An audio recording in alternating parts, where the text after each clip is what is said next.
Telugu digital media network లో political కేటగిరీలో #1 కేవలం 72 గంటల్లో 1,50,00,000 వ్యూస్ పైగా popular TV network. AP CM Jagan పై దాడి సంచలనం రేపింది. భద్రతను ప్రశ్నించారు. గత ఎన్నికలకు ముందు కోడికత్తి దాడి జరిగింది. అయితే అప్పట్లో ఆయన విపక్ష నేతగా ఉన్నారు. అయితే ఇది అధికార విపక్షాల మధ్య రాజకీయ రణరంగంగా మారిపోయింది.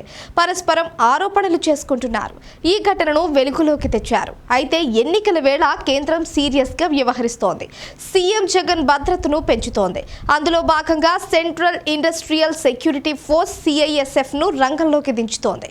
రాష్ట్ర ముఖ్యమంత్రిగా జగన్ కు అసాధారణ భద్రత ఉంది.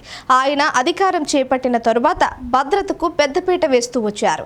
ఈ విధంగా ఎన్ని రకాల విమర్శలు వచ్చినా వెనక్కి తగ్గలేదు. సాధారణంగా జగన్ జిల్లాల టూర్ అంటేనే ప్రజలు బెంబేలెత్తేలా ఆంక్షలు విధించారు. వారిని తవ్వేసేవారు, చెట్లను తొలగించేవారు. అయితే ఇప్పుడు ఎన్నికల వేళ మేమంతా సిద్ధం పేరుతో జగన్ బస్సు యాత్ర చేస్తున్నారు.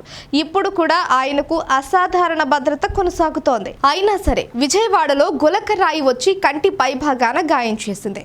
గత ఎన్నికలకు ముందు కోడికత్తి లాంటి ఘటన కావడంతో సొంత పార్టీలోనూ పెద్దగా రెస్పాన్స్ రాలేదు. విపక్షాలైతే జగనే తనకు తానుగా ఆ పని చేయించుకున్నారని ఆరోపించింది. అయితే కేంద్రం మాత్రం ఈ విషయంలో సీరియస్ అయింది. కేంద్ర హోంమంత్రిత్వ శాఖ ఆరా తీసింది. రాష్ట్ర పోలీస్ సంస్థ నుంచి నివేదికలు తెప్పించుకుంది.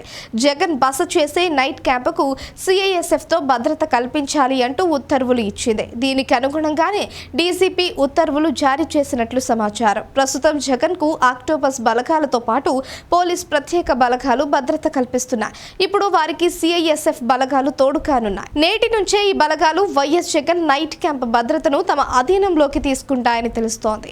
గాయం నేపథ్యంలో జగన్ ఆదివారం బస్సు యాత్రకు తాత్కాలికంగా విరామం ఇచ్చారు. ఈ రోజు బస్సు యాత్ర ప్రస్తుతం గన్నవరం నియోజకవర్గంలో కొనసాగుతోంది. సాయంత్రానికి గుడివాడ నియోజకవర్గంలో అడుగుపెట్టనుంది. రాత్రికి అక్కడే జగన్ బస చేయనున్నారు. ఆ శిబిరం అంతా CISF తన అధీనంలో తెచ్చుకుంది. మొత్తానికైతే ఏపీ విషయంలో కేంద్ర హోంశాఖ సీరియస్ గా ఉంది. వరుసగా జరుగుతున్న పరిణామాలతో అలర్ట్ అయింది.